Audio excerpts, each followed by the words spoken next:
Hello, my beautiful people. It's me, the MetaVerse Explorer. The awards have officially started. You can go and vote for your favorite content creator, your favorite community member of the overall year award. Who do you think actually contributed the most as a community member to the Star Atlas project in general, right?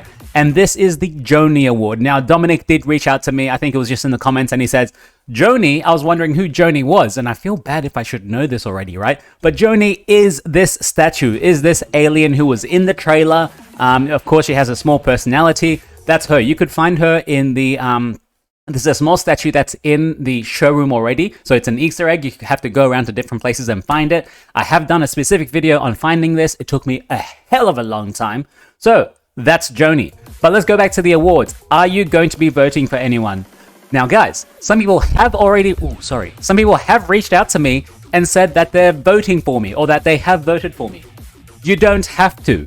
Thank you very much for giving me your vote. I really do appreciate it, but it's okay. If I'm not seriously going for this, but if I end up winning it, oh my god, that would actually be pretty nice. But I feel like I don't deserve it, like imposter syndrome, you know?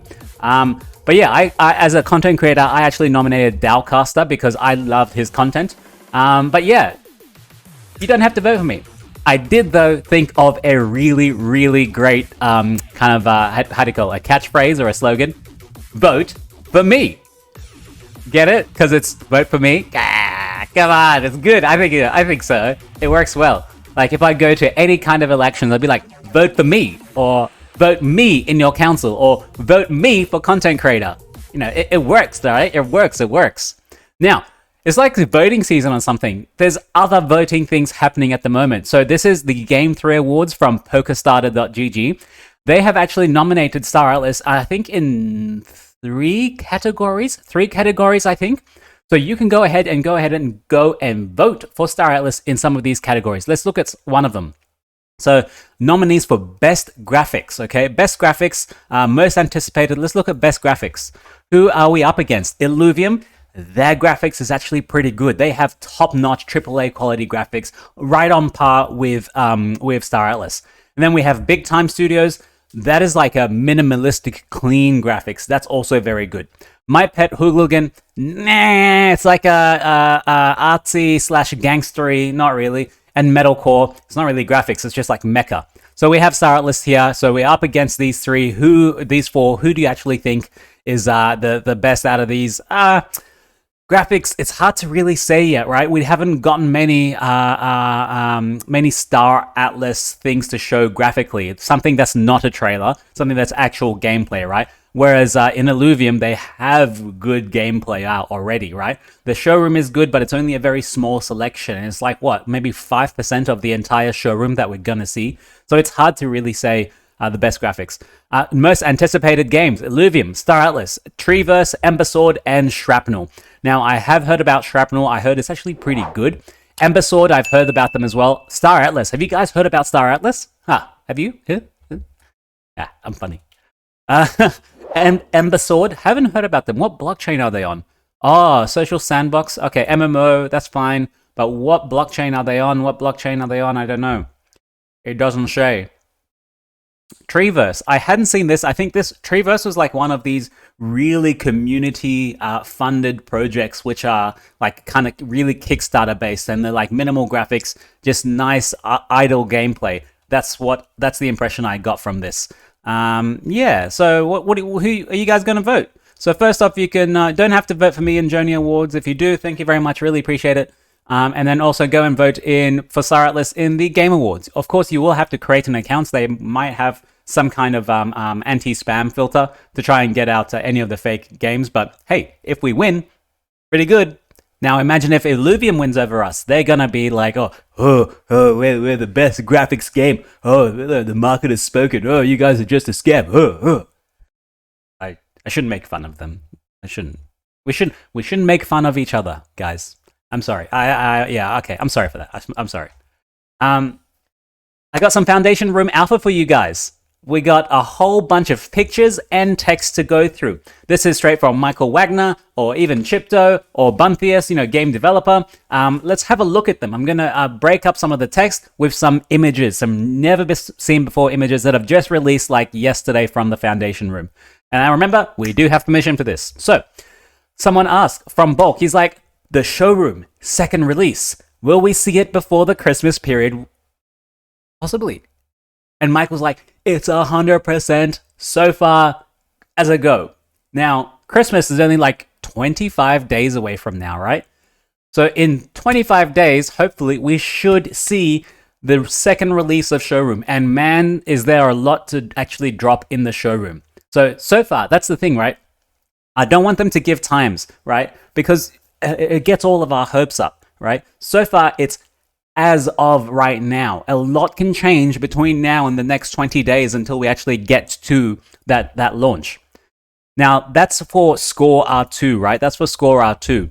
And now we're actually going to pivot to Sage. So someone did ask a question, and Michael said, I do think it's more likely DevNet launches in January. Now, guys, do you remember this? I told you this was going to happen. I said, yeah, we're already in November. They're aiming for a DevNet for Sage in December. No, like, be more realistic. They got so much other stuff happening. And then guess what? FTX happened. And now we're not going to get it. They've had to spend a lot of time and resources pivoting the company a bit to try and raise capital to try and do all of this other stuff. Claim stakes coming now. CSS land sales coming now. No way, right? Give it time. So more specifically, because we'll have a winter break at the end of the year, and launching a game client immediately before we close the studio would likely be a bad experience for everyone. Yeah, makes total sense. You don't want to launch a new product and then no one's there to service it or to see how it goes or does anything with it, right? Until the company comes back. That'll be the worst product release ever, right? So you got to actually time it properly. Now, if DevNet is going to be in January, likely now, right? Even then, give it till February.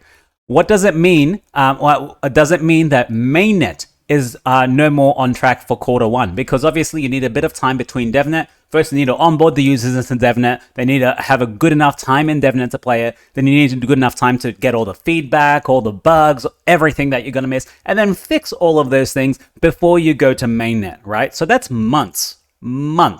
So first off, mainnet was supposed to be coming out in Q1. That's why we're concerned. Is it going to be coming out in Q1? And Michael's like, mainnet will be contingent on playtesting. Of course, like I said, months. But it's reasonable to assume that we can still hit Q1. Just depends on the results of the testing and the balance. Exactly what he's saying. This is reasonable, right? You have to give them time. I just mentioned 5 things that has to be done before we go to mainnet. Okay? Let's move on to some other pictures right now. Lissy Mac, I don't know how to say your name, man. Sorry, man. Aside from the new ship models that are already ready for R2, are there other ship models that will be slightly improved with their clay models? Because remember, in release 1 now, we have like different stages of the ship. Some of them are already complete, like the X4. Some of them are in clay models only. Some of them don't have any models at all. Some of them have just like a kind of a bluish outline, like an outline of actually what it should be. And Bunthius says, yes, there's actually a lot of ships that are beyond the clay model states at the moment. The team right now is working extremely hard on getting R2 stable and fun for release. Thank you. I like fun. Everyone likes fun. That's how we get to make more content, get more people. Production model updates is taking a little bit of a back seat, but I want to see if we can expedite as many models as possible to replace the clay states. This includes the F4, the Airbike, the Lobie, the Medtech, the Packlike, the Thripid, the Jet, the X6, the Uber Bomber, and the Floyd Liner. Oh, I was on a roll there. The Mamba, in particular, is a funny state because it was actually brought to a full production state with different methods that we're having to rework it into textures and materials. But we're debating if we should have that temporary state anyway because it looks really good anyway. So this is in a temporary state. So let's have a look at this. This seems to be not the usual way they texture all their ships, but it seems like they might accept it because to me it looks okay. It looks like a Floyd. It looks like a Thimble Mamba. It lacks a bit of color, but hey, that's fine. We can customize the color later. We just need to make it look like this. So that's a game-ready model, he's saying, but it's not as optimized with textures as compared to what we're doing now on the medtech, and we've seen the textures on the medtech. They look great. Now, let's break this up with something that I saw in the foundation room. So this is the icon labels. So this is in showroom when you are specifically in a, if you're going to summon a ship, this is the console that comes up, right? And they're saying they're changing the consoles a little bit to include some little icons here. Okay, so let's read the information first. Icons to support text. To use these icons on the cards to allow players to see the state of the ships. Because when R2 comes out, not all ships will be finished. Some of them will be clay models, some of them will be finalized, some of them will be not. So to avoid too much color indicators on the screen, to make it not too confusing, I would suggest, this is someone who pasted this. I don't know if this is Bunthius talking or if someone who's helping with the UI posting this. So I would suggest to use 2 colors only. When it's in an unfinished state, you'll be using this dark gray or this normal gray state. And when it's finished, it's green. Yay! Now, we can see how it would look as an example in the actual console. So you can see all of these different ships. Some of them have the different icons there. Previously, we didn't have any of these icons. It was just like incompatible or don't own. That's it. Okay, so now it's actually going to have this icon, 3 icons specifically. And we can see what the terminology is here. You can see that I don't know what this top one is, but that's the of course it's gray box, clay, and final. So the gray box is just the initial stages. Clay is when they've actually sculpted it, and final is when they finish sculpting plus coloring. So you can see that I don't know if any of these are ready. No, that none of them are. But the Calico Hero, the coloring on that is amazing. Look at that. So that's in the finished final state, and you can see because it's finished, it's got the color of final green. So the Calico Hero, the Calico Compact Hero, actually is in a clay model. It's flyable and it's still a work in progress. But it's not gold. It's not finished. It's not done. Because you need it to be flyable and also in the final version, not in the clay version. If you get what I mean. When the ship has gold label, aura tags are irrelevant and hidden. So I don't know what the gold label is. I should have read this actually ahead of time. So gold, I think, means it's ready to go. Gold is like finished, done. We're not going to touch it again because it's been done now.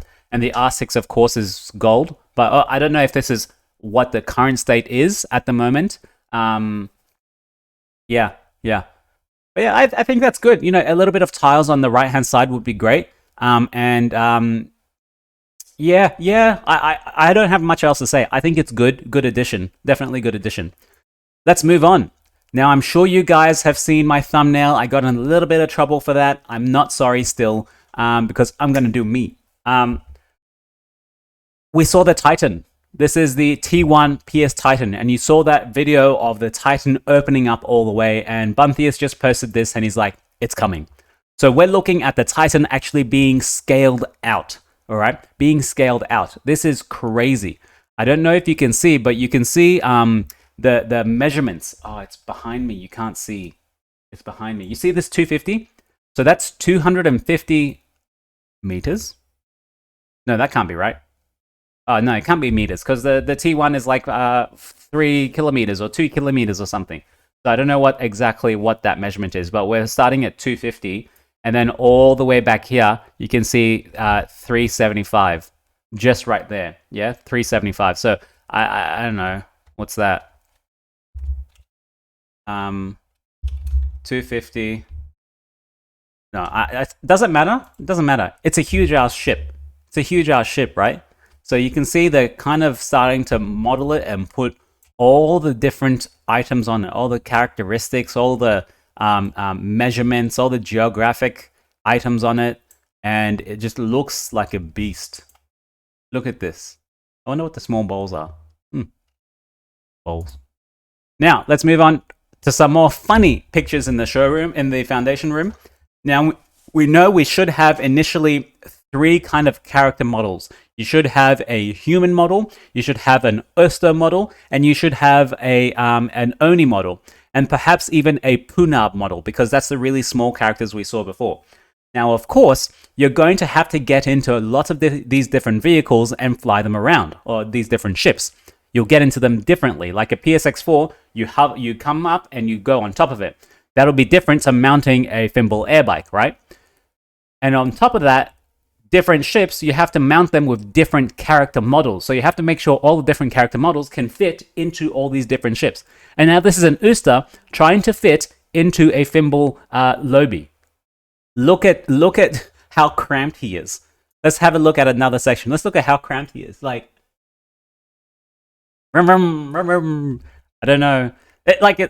It's cool to see how this is working and that this is what the kind of stuff the team have to think about, right? We don't think about this as gamers, but the team have to, because when the game comes out, when the second showroom comes out and we want to see ourselves getting into a car, there's a whole bunch of stuff that goes into there that we don't even know. We're like, oh yeah, he got in the car. Like, something so simple can be actually way more complicated. So you see, now they have to actually try and get this Uster into the car somehow. Look at how it's fit, right? That's super difficult. How are they going to manage that? They either decrease the size of the Uster, increase the size of the internal car itself, or arrange the Uster way he's sitting, or like maybe put the seat back so far that the Uster is at his legs is here and then his face goes here. Okay, I don't know how they're going to work it out, but they'll have to, right? That's the design. That's the design features. Let's move on with some text from Michael Wagner himself. So, Dark Children, he's like, I have some thoughts and questions about the CSS land offering, mostly regarding its value and utility in the short, mid, and long term.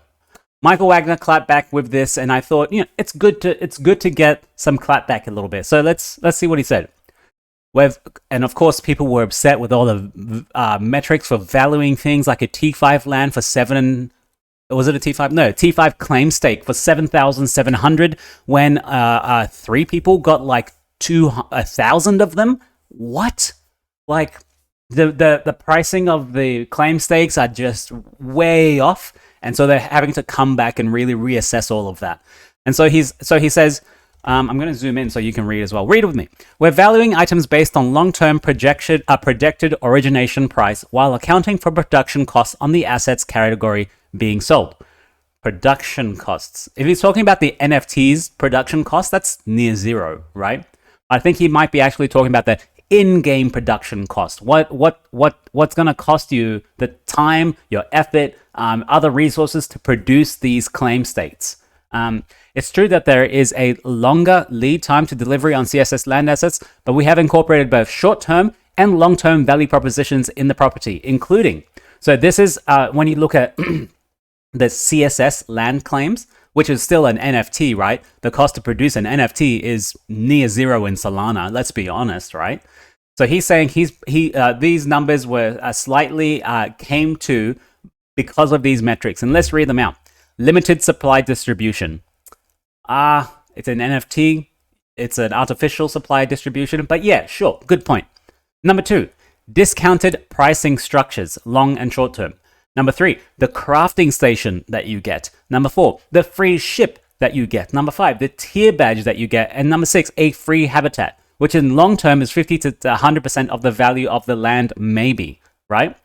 You get also a free priority access to plot selection. Long term, you will need to compete with more users and possibly auction process to pick location in the future. Well, that's if Star Atlas does make it, then you will have to compete with people. So a lot of this stuff is like future. Like they're trying to value something now based on what they think it'll be worth in the future. Yeah, I guess that's how most things work, right? You buy a cryptocurrency because you think it'll be worth more in the future. Everyone buys Bitcoin because everyone hodls, diamond hands, number go up. You buy a house because, one, you need to live somewhere, but the price will also appreciate. That's why the real estate market is one of the biggest assets in the world. It makes sense. I think it's a fair way to measure price, but at the same time, you also have to look at what's happening right now. Okay, the free customization, long term, meh.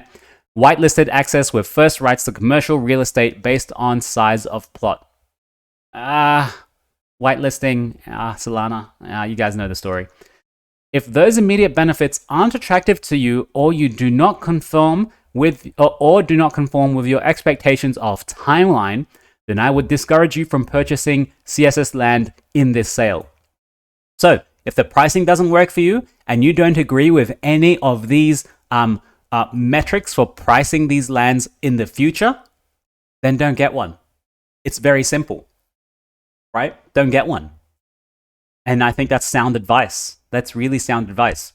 You can reduce this to a time value equation and place your own intrinsic value on each of those benefits and what it implies for the future, and determine if net present value is positive for yourself. Guys, like, this is the shit I say, right? This is the stuff I say, but I got a little bit of flack on this on my last three videos, but this is exactly what I'm saying, right? All of this is based in the future. What price do you put on that in the future yourself? Do you think it's a worthwhile now at the current price? If not, don't buy it. If you think it is, then you go ahead and make your purchase or make your decision. It's on the risk curve. Find out where you are on the risk curve and execute, okay? Or don't execute if that's where you're going. So let's keep going. Another picture. This, I love these really high quality pictures, man. So good. This was shared by Bunthius. And now this is a PSC9. This is a turret of the PSC9.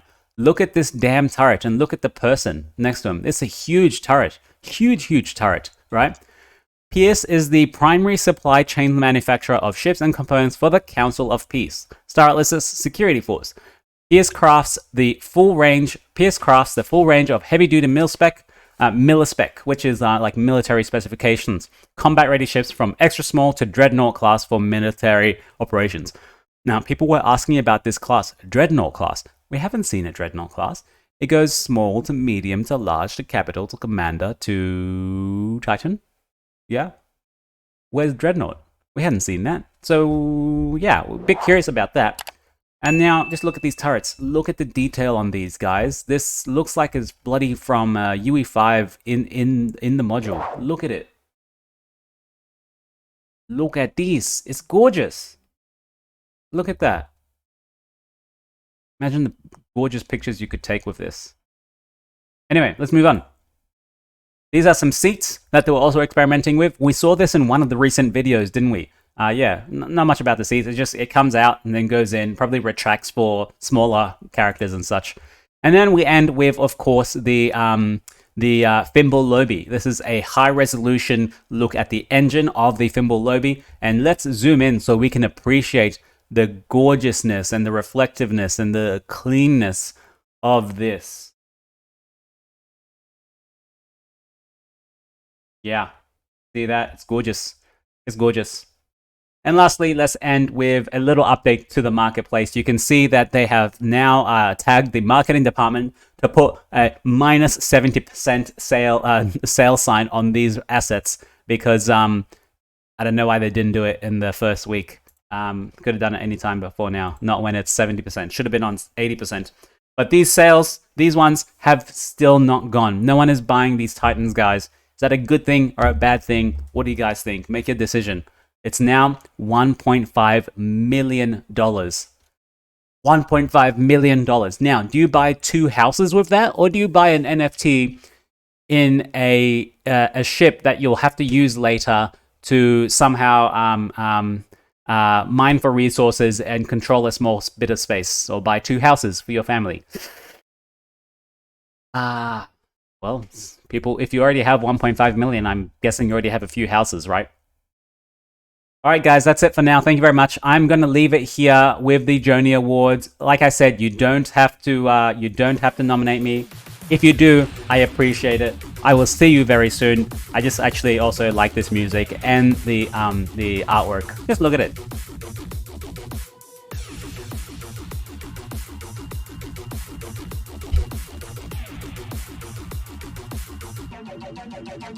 All right, guys. I'll see you later. See you later. It's going to be like one day when I make the next Star Atlas video. So, ciao for now.